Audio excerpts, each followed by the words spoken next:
Praise the lord. దేవుని పరిశుద్ధ నామానికి మహిమ కలుగునుగాక.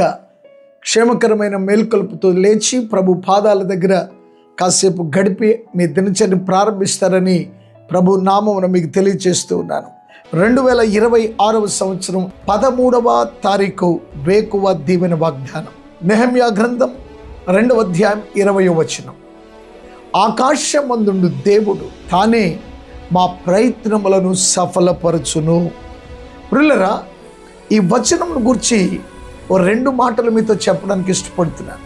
ఓ మంచి పని చేయటానికి భక్తుడైనటువంటి నెహెమ్యా పూనుకున్నాడు. అయితే తనను ఆటంకపరచడానికి, తనను అభ్యంతరపరచడానికి కొంతమంది ఎదురుగా నిలిచారు. వారు సవాల్ చేస్తున్నారు, నువ్వు రాజునకు ఎదురుగా నిలవబడి పని చేయగలవా? నీ వల్ల అవుతుందా? ఏమనుకుంటున్నావు అని చెప్పి నెహెమ్యాను కించపరుస్తున్నారు. నెహెమ్యా ధైర్యాన్ని వారు కొల్లగొడుతున్నారు. ఆ సమయంలో నెహెమ్యా పలుకుతున్న మాట, ఆకాశమందుండు దేవుడు తానే మా యత్నములను సఫలపరచును. ఈ రోజున ఈ వాగ్దానం నీకు నాకు నేర్పుతున్న విషయం ఏంటో తెలుసా?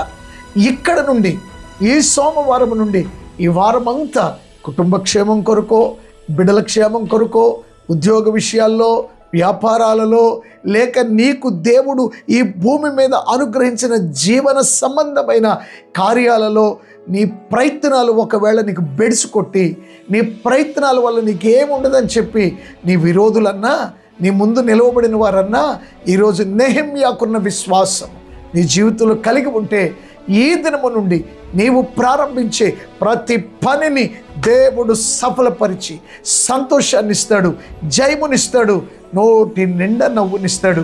అట్టి భాగ్యం, అట్టి కృప నీ జీవితంలో ప్రభు సమృద్ధిగా అనుగ్రహించునుగాక. తండ్రి, నీకు వందనాలు.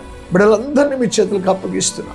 ఈ దినము నుండి మరల ఒక క్రొత్త వారాన్ని ప్రారంభిస్తున్నారు. ప్రతి పనిలో, ప్రతి కార్యములో మీరు బిడ్డలకు తోడుగా ఉండి నడిపించి జయముతో నింపి నీ కొరకై మరొకసారి బలపరుస్తారని యేసు నామములో అడిగి వేడుకుంటూ ప్రార్థిస్తున్నాను తండ్రి. త్రియేక దేవుని సన్నిధి మనందరికీ తోడై నడిపించి కాపాడి ఆశీర్వదించునుగాక. ఆమేన్. Thank you.